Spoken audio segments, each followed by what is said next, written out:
Hey, it's Craig. I just wanted to let you know that you can listen to Canadian History X early and ad-free on Amazon Music, included with Prime. Greetings and welcome to another episode of Canadian History X.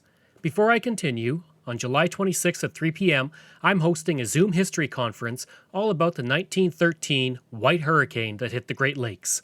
It's a really interesting story. I think you'll enjoy it. It's $5 to register for the 45-minute conference, or free for my patrons. If you'd like to register, just go to canadaehx.com and click register. If you want to be a patron, you can for as little as $3 a month. Just go to patreon.com/canadaehx, and there's plenty of rewards for whichever tier you decide to choose. It unites the entire country. It allows you to travel from the Pacific Ocean to the Atlantic Ocean. It is part of our national identity, tied to our history and our heroes like Terry Fox. It is the Trans-Canada Highway, and today I am looking at how it came into being. I will also be playing bits of audio from a Trans-Canada Summer, a 1958 National Film Board documentary about traveling the highway. The highway is so long that it would run from the shores of the Nile Delta in Egypt all the way down to the bottom of Cape Town, South Africa, with a few hundred kilometers to spare. Its distance would cover from the very tip of South America all the way to Honduras. I would go on, but needless to say, it is very long. The desire for a highway that went across Canada actually went back to the very dawn of the automotive era. In 1912, when the first Trans-Canada car trip occurred, which I did an episode on a few months ago, go check it out, it became clear that there was a possibility to have a highway across the country. In 1942, it finally became possible to drive across Canada on Canadian roads, even though most of the roads were gravel and the Big Bend Loop near Revelstoke was closed during the winter. The final stretch of gravel road built was a 246-kilometer stretch in northern Ontario, and the first people to make the drive were R.A. McFarlane and Kenneth McGillivray in 1946. In 1948, work began in negotiating with the provinces to get the highway built, as this CBC News story relates. The Minister of Mines and Resources, Mr. McKinnon, has announced that on December 15th, Dominion and provincial representatives will get together to discuss the establishment of a first-class Trans-Canada Highway. Powell Smiley reports from Ottawa. This conference will concern itself exclusively with matters of policy. For some years, it's been a debatable point whether or not a Trans-Canada Highway actually exists. Back in the early years of the Depression, the federal government, through the Relief Acts, offered to underwrite a percentage of the costs of building and improving roads in the provinces, provided those roads formed a continuous route from coast to coast. Accordingly, between 1931 and 1934, each province designated a specific provincial highway or highways as part of such a route, and passed an order in council to that effect. Consequently, the Canadian Government Travel Bureau isn't wrong in stating that motorists may now travel over improved highways from one ocean to the other in Canada, provided the trip isn't attempted in winter, that is. The Big Bend section of the British Columbia portion of the route is closed from the middle of October until the late spring. In comparison with the old corduroy roads of pioneer days, the provincial highways are improved. Considerable work was done on some of them during the war years, but for the most part, they're still far from being an attraction to tourists. The federal government wants them to be attractive, hence the coming conference. After it's been decided that the provinces do in fact want a Trans-Canada Highway, and here the point will probably be argued that the federal government should make a grant to the provinces applicable to all the provincial highways, rather than just those sections in the transcontinental system, after that decision has been made, the provincial authorities will be asked to decide what route they want the Trans-Canada Highway to follow within their several boundaries. Then, and only then, will the conversations reach the technical level. There'll be another conference at which the engineers will take over from the administrators and talk about such things as level crossings, grades, curves, and other professional matters. Finally, the federal government will offer to pay a certain percentage of the cost of the project. If a satisfactory financial arrangement is worked out, Canada will ultimately have a cross-country highway along which motor vehicle drivers can travel in comfort. This is Powell Smiley speaking from Ottawa. 3 years later, on December 10th, the Trans-Canada Highway Act was passed, and the Highway for Canada was ready to be born. Of course, getting to that point was not easy, and it took some strong negotiations between the federal government and the provinces. But in 1950, construction would commence on the highway, and it would be no quick process. In fact, while the Transcontinental Railway only took a few years to build, the Trans-Canada Highway would take much longer. On December 10th, 1949, an act to encourage and assist in the construction of a Trans-Canada Highway was passed by Parliament and given royal assent. By agreement reached at a federal-provincial conference, the project will be a two-lane, paved highway. The designated route will be the shortest practical east-west route through each province, consistent with the needs of the provinces and the interests of Canada as a whole. An infusion of $150 million went into this project initially, amounting to $1.6 billion today. That would not be the final cost of the project. The federal government would pay to a maximum of 50% of shared costs for the construction of the road, except in the national park system. Those areas were under federal jurisdiction, and the federal government would pay 100% of the costs. Each section of the highway had its own agreement with the provinces. British Columbia, Alberta, Saskatchewan, Manitoba, and Prince Edward Island signed their agreement on April 25, 1950. New Brunswick signed on May 27, 1950, Newfoundland on June 27, 1950, and Nova Scotia on May 15, 1952. Quebec would sign its agreement on October 27, 1960, the last province to do so.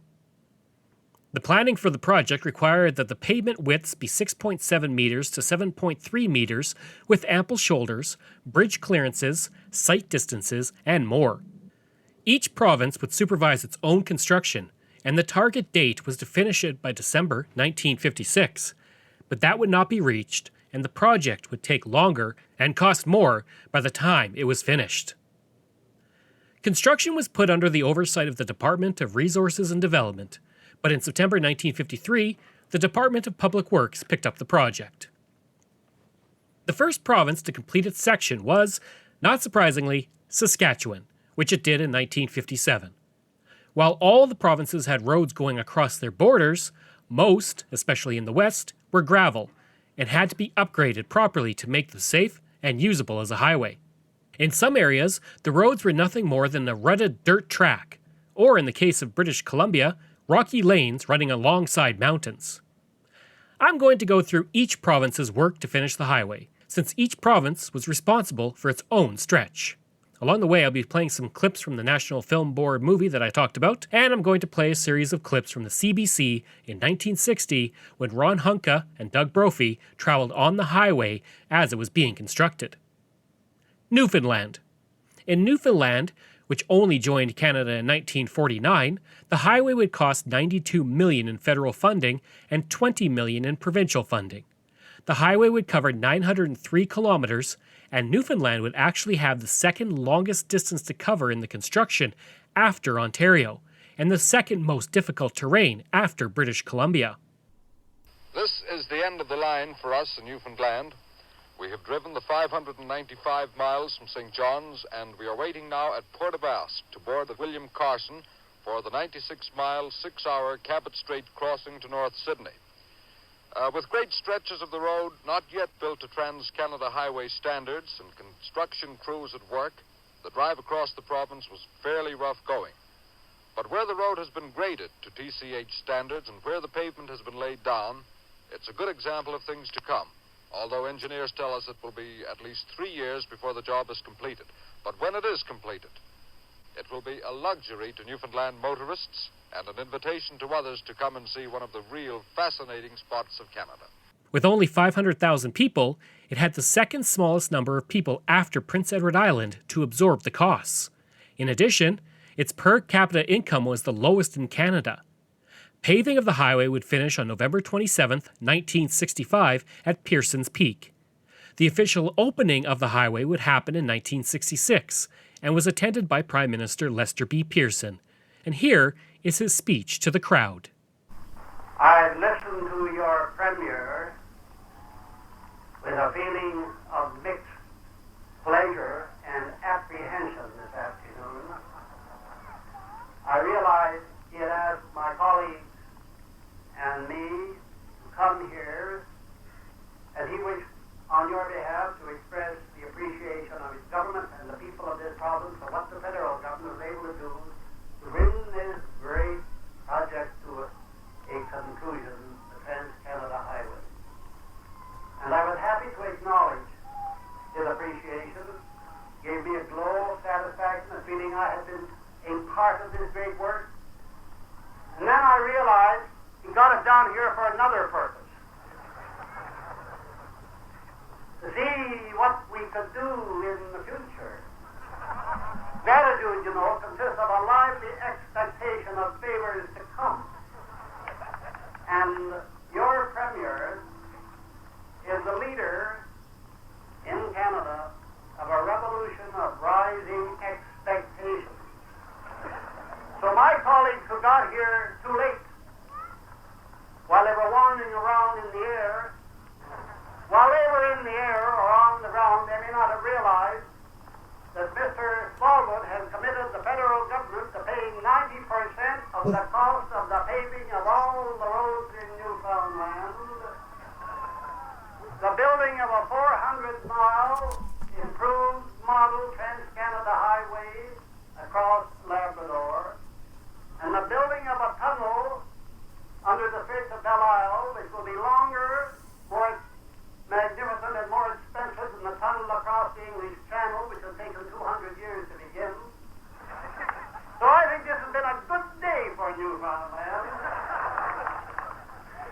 Nova Scotia. Most of the roads here were improved on and brought up to the standards set out by the Trans-Canada Highway, although a huge amount of work was put into linking Cape Breton Island to the mainland of Nova Scotia. It's somewhat debatable whether Cape Breton is now, strictly speaking, an island. The Strait of Canso, 1 mile wide, used to divide Cape Breton from the mainland of Nova Scotia. It wasn't practical to build a bridge because of the tides and ice jams. But the road must go through, the links must be forged, here a gigantic link of rock, to form the deepest causeway in the world. Mr. Peters, you joined us in North Sydney. You were about to leave us now as we take the ferry over to Prince Edward Island. How far have we traveled in those few days? About 185 miles. Well, now, how much of that is up to Trans-Canada standards? How much is finished? What is existing? I would say roughly 100 miles will be completed by the end of, mostly the end of this year, and certainly by the end of next year. What is the total estimated cost here for the Trans-Canada Highway in Nova Scotia? We estimate the cost at roughly $30 million. Well, it certainly comes through very beautiful country, particularly up around Cape Breton and certainly down around this section of the country. What about that bridge over the Great Baird? That's rather an interesting piece of construction, I believe. Yes, it'll be the second largest bridge in Nova Scotia and probably the second most expensive, ranking next to the Angus L. MacDonald Bridge across the Halifax Harbour. New Brunswick. When the route of the Trans-Canada was planned through New Brunswick in 1950, it did not follow Route 2 via St. John between Fredericton and Sussex, but took the more direct Route 9. Throughout the construction, a number of bypasses and realignments were done to improve Route 2 with federal Trans-Canada Highway funds.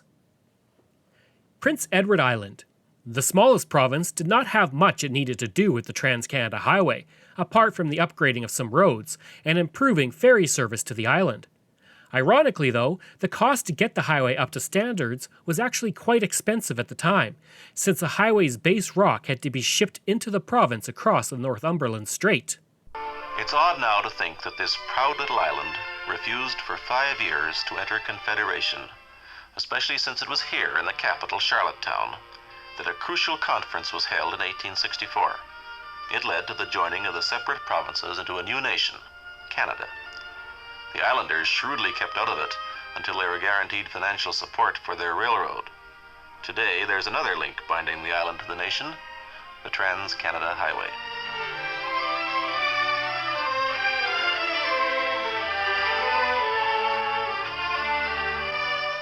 You can drive directly from the highway onto the car ferry to the mainland.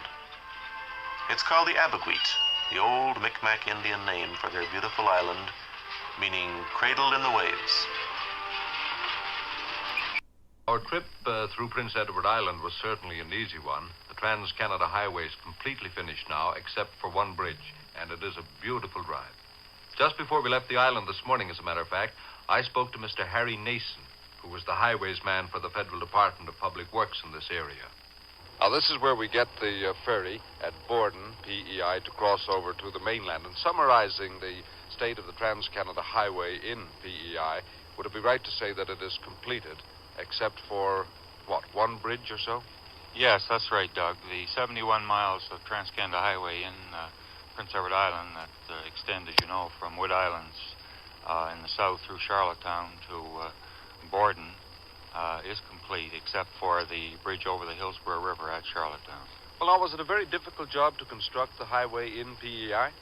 No, the gently rolling terrain in PEI lends itself to rather rapid construction, and I don't think there were any unusual features or any unusual difficulties involved. What about the cost? I would assume that because of this gentle rolling land, it perhaps is not as expensive here as elsewhere. No, it's, I would say generally about $70,000 a mile would cover the cost of construction here, and those are bargain prices in using today's construction standards. Quebec. In 1950, when the Act was passed, provincial funding agreements were negotiated, and Quebec was able to receive 21% allocation of the road construction budget. A very difficult portion was the tunnel that would go under the St. Lawrence River at the Boucherville Islands near Montreal. The project cost $85 million for 1 kilometer of highway, equivalent to $560 million today. The tunnel section at Montreal would not be finished until 1967, and it is one of the largest pre-stressed concrete structures in the world to this day. Each of the 7 pre-stressed sections of the tunnel were formed in dry dock. When finished, they were 32,000 tons, measuring 110 meters long, 37 meters wide, and 8 meters high. A trench had been pre-excavated in the riverbed, and each section was floated by barge, where crews would build the concrete roadway deck and steel reinforcement inside each section, careful not to tip the barge. Once this was done, the barge would go to the proper location and sink the section of the tunnel until it touched the bottom, 24 meters below the water. Today, this tunnel section carries 130,000 vehicles per day. Ontario. Ontario had one of the most developed road systems in Canada by the 1950s, at least in southern Ontario. In 1939, the province had the first intercity divided highway in Canada, running from St. Catharines to Toronto, as well as the first cloverleaf interchange. Various work did have to be done in the province to build the proper highway, and the cost was quite high in some areas, especially the swampy areas of northern Ontario. The 256-kilometer section between Wawa and Sault Ste. Marie was very challenging, with 60% of the distance going through new ground that was usually muskeg. Some sections of muskeg were 15 meters deep, and 25 new bridges had to be built. Thousands of tons of blast rock had to be brought in to form a solid road base, which added to the overall cost. That section of highway would open in September of 1960. And again, it's hello, everyone, for Doug Brophy, Ken Frost, and myself, Ron Hunkett. We just arrived a very short while ago here in White River, Ontario, and Doug, it's been quite a day. Well, we left Sault Ste. Marie at around 8 o'clock this morning. After about an hour and a half's drive, we pulled up at a construction camp at the side of the road. Now, this was the end of the line for anyone traveling without a pass and an official escort from the Highways Department. That's right. We picked up our official escort there, a four-wheel drive highways vehicle that was prepared to pull us through the bad stretches, and off we went. And actually, Doug, looking back on it now, it was quite an adventure in places. Well, it certainly didn't look as though we were going to have any trouble when we started off in the barricade. A beautiful, smooth stretch of pavement, not a mark on it. This section isn't open to the public as yet, but I'm afraid it didn't last long. About 10 or 15 miles from the community of Wawa, we saw why the highways people were so cautious.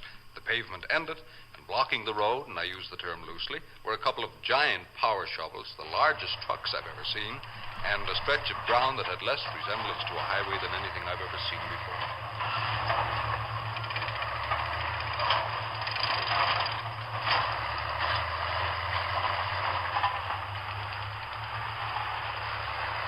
Those giant shovels biting away the rock and soil for what would be roadbed really gave us an idea of what a road builder was up against at times.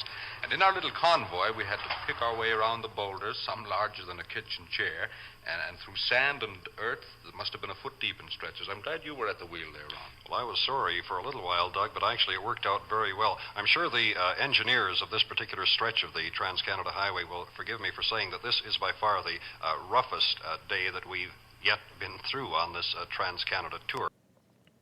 As you drive the Trans-Canada now, you will come across plenty of roadside attractions. From Husky the Muskie in Kenora to Mac the Moose in Moose Jaw, but one of the first to jump on this idea was Wawa. But now, what about, will the town prepare for the coming of this highway with respect, say, to motels or some sort of tourist attractions? Well, I understand there's already some preparation, and there's no doubt that next summer we'll see a great change in the local scene. Wawa in Indian means wild goose, is that correct? Wild goose, that's And right. I'm fascinated with your idea of inaugurating the highway. Would you tell us about it? You mean of setting up this monument at the intersection of the highway? Well, this goose will be sitting on an 8-foot base, and the base will be 10 by 15 foot, and the goose will be 18 foot tall and 23 feet long, and it will be at a place where it can be seen from the highway, and there will be signs marking it at different intersections, and you'll be known as the land of the big goose. Overall, many areas of the province were getting a proper road for the first time in its history. The drive this morning from the Sioux right up here to White River was something to think about, sir. How difficult was it for you as road builders to get that through? It was very difficult on the start because we had 108 miles of virgin territory and practically no access to any part of it except at both ends and in the center at Wawa. The road existed from the Sioux up to Wawa, and I take it from here on in it's opening a lot of communities that were heretofore inaccessible. No, the original road was built up to the Agua River, some 51 miles from Wawa. Well, what about the construction itself, sir? Muskeg, marshes, lots of virgin territory, rock, trees, just about everything conceivable, I suppose. That's right. The first thing that we had to do was go in and clear the right-of-way all through this 108 miles. Where the road didn't exist, how did you get your equipment in? From the lower end, we started in at the lower end at the Agua River and worked progressively north. The second contract that was let was from 5 miles north of the Agua to 15. All contractors' equipment, all our own supplies and everything had to be brought up by barge along the west shore of Lake Superior. Manitoba. Between 1958 and 1968, most of the provincial highways that form the route through the province would be designated as Highway 1. The highway was completed in 1962 in the province, only 2 years after the official opening of the highway in 1960. Pierre de La Vérendrye and the other voyageurs who first looked out over this ample land 2 centuries ago followed the old Indian trails and the rivers.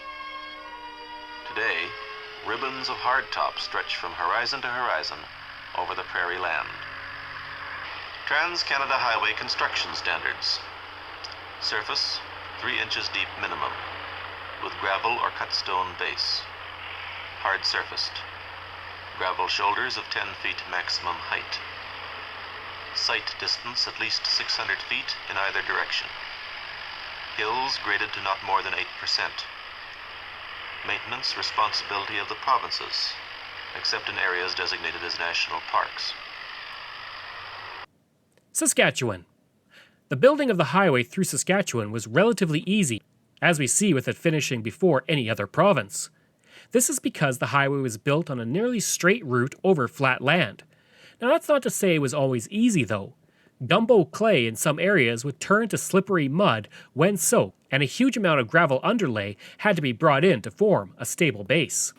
Right now, as we said, we're in Regina, the Queen City, after a beautiful, easy drive over a completely finished highway from Winnipeg.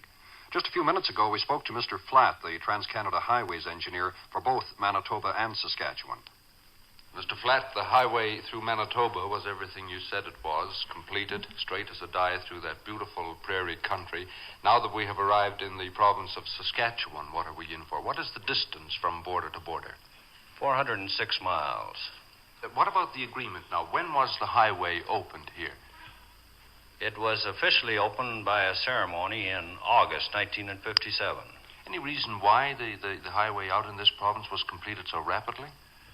Well, I believe we could consider that the highway construction was less expensive and less difficult, but also the provincial department concentrated on completing the Trans-Canada Highway. And they're to be complimented for that. Alberta. Due to the increase in oil production in the province, many roads were being improved on by the time the Trans-Canada was being put through. In the 1950s, though, all road construction had to include draining culverts, ditches, guardrails, and more to get it up to the code for what the federal government wanted. Once the road reached the mountains and Banff, extra work would have to be done to ensure everything was safe. British Columbia. Due to the mountain terrain of the province, there were often very difficult sections to build and upgrade. One of the most difficult parts of the entire project was the route between Golden and Revelstoke, a distance of only 148 kilometers. The snowfall in this area reached 15.2 meters per year, and this presented a great deal of danger to workers and drivers. As a result, snow sheds had to be built along with earth mounds to protect people on the finished highway. The Avalanche Research Group was created by the government in 1953 to locate avalanche zones and recommend defense mechanisms. The work had to be mostly done on skis and was dangerous because of the avalanches. On several occasions, the scientists had to be rescued from avalanches, and thankfully, there were no serious injuries or deaths. Thanks to their work, it was determined that 825 meters of snow sheds should be installed along the dangerous portions of the route. Here in British Columbia, the problems facing the highway builder were enormous. Trans-Canada standards demand all hills graded to not more than 8%.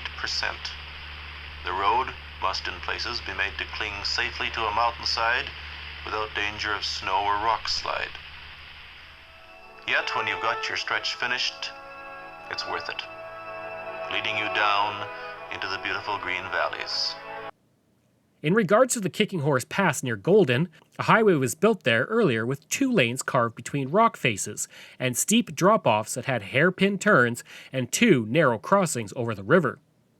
This 26-kilometer section of the highway had to be upgraded to keep drivers safe and resulted in 3 phases of the project.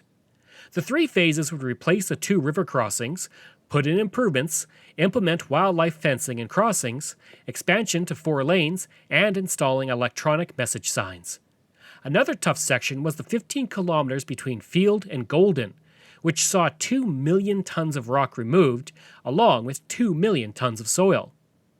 When it was done, though, Vancouver was now linked with the rest of Canada by a proper road. Hundreds of thousands of tons of rock to shore up the last buttresses of the highway through the green canyons. And one day, it's through, down through the valley of the Fraser, into a gentler land. Down to the pine stands, to Canada's 3rd largest city, Vancouver. On July 30th, 1962, the highway officially opened at Rogers Pass. It stretched 7,821 kilometers from St. John's, Newfoundland to Victoria, British Columbia, although 3,000 kilometers of the highway were not yet paved. Prime Minister John Diefenbaker was on hand for the big event, but there was no singing of O Canada because the Princess Patricia's Canadians Light Infantry Band and its instruments had taken a wrong turn out of Calgary. Thankfully, it arrived in time for the band to play God Save the Queen. As part of the opening, Diefenbaker patted down a small patch of pavement to finish the highway in front of 3,000 people. The opening was not so much about the work being done, but that this difficult gap of the pass was finished.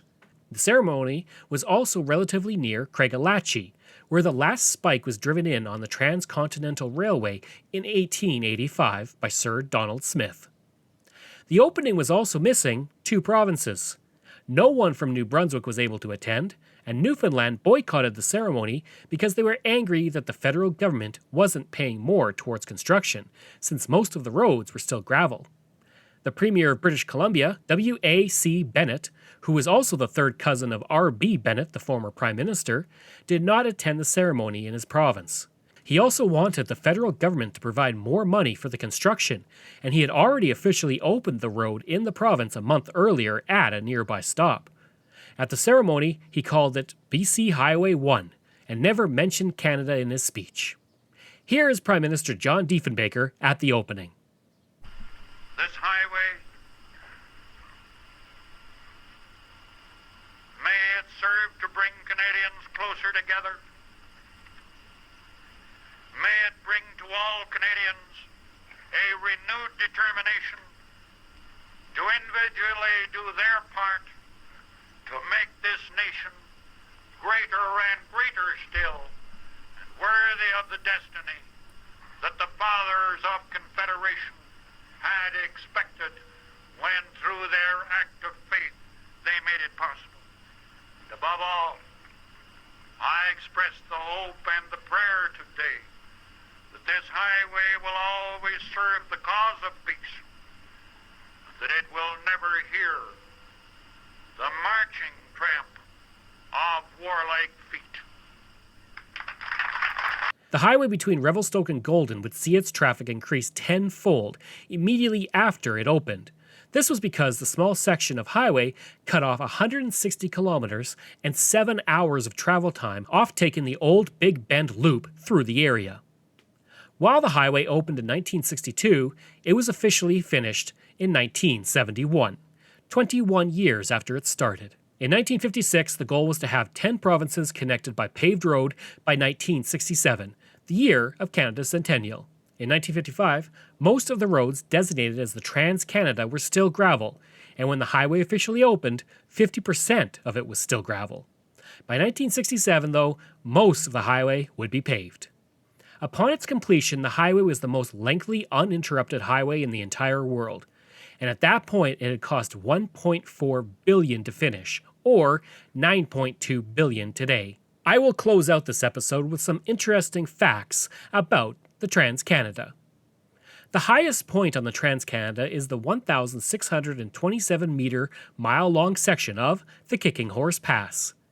As with the building of the Trans-Canada, provinces are responsible for maintaining the road except in the national parks.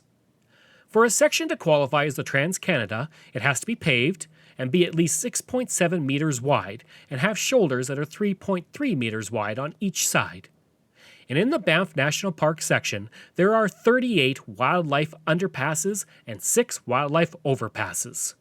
I hope you enjoyed that look at the Trans-Canada Highway, and if you did, please leave a rating and review. You can reach me at craig@canadaehx.com. You can become a patron at patreon.com/CanadaEHX, and you can visit my website where I have hundreds of articles on Canada's history. Just go to CanadaEHX.com. Information comes from Canadian Encyclopedia, Britannica, TransCanadaHighway.com, Maclean's, Canada.ca, TransBC.ca, Construction Connect, Wikipedia, SkiBanff.com, the Government of British Columbia, TAC-ATC.ca, CBC, and the National Film Board. Thanks, and we'll see you again next time.